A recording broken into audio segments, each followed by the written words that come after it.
This channel does not promote any violent, harmful, or illegal activities. All content provided by this channel is meant for an educational purpose only.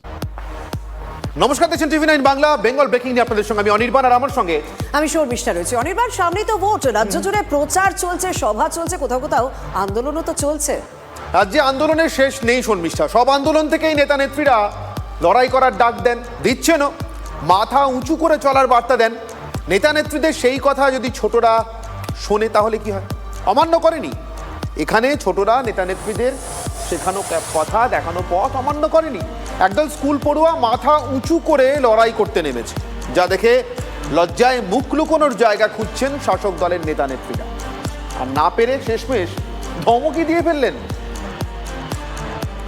2011 সালে হওয়া একটা হত্যাকাণ্ড ছোট্ট নেতাইকে গোটা রাজ্যের সামনে হাজির করেছিল। প্রতি বছর 7ই জানুয়ারি দিনটি স্মরণ করেন শাসক দলের নেতাকর্মীরা। এবারও তাই ছিল, কিন্তু তাল কাটল নেতাই হাই স্কুলের ছাত্রছাত্রীরা প্ল্যাকার্ড হাতে পৌঁছতেই। যে নেতারা মাইকের সামনে অমায়িক গলায় চিৎকার করছিলেন, তাদের গলার স্বর চুপসে গেল।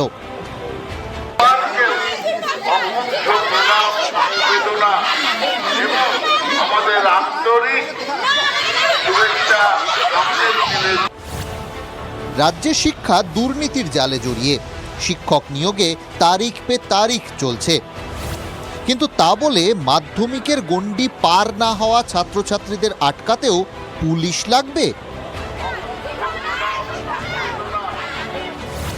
গলা চড়িয়ে তৃণমূলের রাজ্য সহসভাপতি জয়প্রকাশ মজুমদার ছাত্রছাত্রীদের শহীদ দিবসের মাহাত্ম্য বোঝাতে শুরু করলেন, রীতিমতো ধমক দিয়ে। আজকে একটা পবিত্র অনুষ্ঠান হচ্ছে এই নেতাদের শহীদদের জন্য, সেটা ভুলে গেলে চলবে না।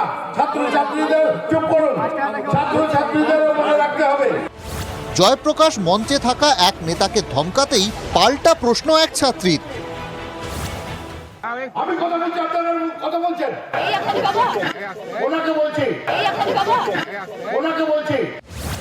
প্রশ্ন করার কথা নেতারাই বলেন, মাথা উঁচু করে চলার কথা নেতারাই বলেন। ছোট ছোট বাচ্চারা সেটাই করেছে, তাতে কেন এত চটে গেলেন নেতামশাই? শহীদ দিবসের অনুষ্ঠান বিগড়ে দেওয়ার কোনো ইচ্ছে ছোট ছোট ছেলে মেয়েদের ছিল না, কিন্তু এটাও তো অস্বীকার করার কোনো জায়গা নেই। এই পড়ুয়াদের শিক্ষার অধিকারটাই শহীদ হতে বসেছে। প্রণাম জানাই, আহত নিহত পরিবারদের সম্মান জানাই। সবাই আমরা সমবেত হয়েছি রক্ষা কমিটির পক্ষ। রাজনীতি দুরন্ত গতিতে ছুটছে, সামনে ভোট আসছে বলে কথা, কিন্তু এই ছোট ছোট ছেলে মেয়েদের দাবির কি হবে? বড় বড় প্রতিশ্রুতি দেওয়া নেতারা বা এক চুটকিতে সমস্যার সমাধান করে দেওয়া নেতারা বাচ্চাদের এই প্রশ্নেই মেজাজ হারিয়ে বসলেন। স্কুলের বাচ্চাদেরও রাজনৈতিক বিরোধী ভাবছেন নাকি? যারা চাকরি পেয়েছিলেন তারা রাস্তায় বসেছে। ব্যানার্জি পরিবার এবং তার সাঙ্গপাঙ্গ উচ্ছিষ্ট ভোগীরা বড় বড় বাড়ি গাড়ি প্রমোদ ভবনে ব্যস্ত। নেতাই হাই স্কুল, স্কুলের গেটে বড় বড় করে লেখা, মানুষের অন্তর্নিহিত পরিপূর্ণ বিকাশই হলো শিক্ষা। স্কুলের পড়ুয়ারা নিজেদের শিক্ষার পরিচয় দিয়েছে, মেরুদণ্ড সোজা করে প্রশ্ন করেছে, নিজেদের দাবি বড়দের কাছে পরিষ্কার করে দিয়েছে। বর্তমানের নেতাদের রাগ হতেই পারে, কিন্তু তাতে ভবিষ্যতের নাগরিকদের কিচ্ছু যায় আসে না। শিক্ষা তাদের অধিকার, রাজনৈতিক শহীদের দোহাই পেরে সেই অধিকার থেকে তাদের বঞ্চিত করা তারা মেনে নেবে না। ঝাড়গ্রাম থেকে গয়া দণ্ডপাটের রিপোর্ট, টিভি9 বাংলা।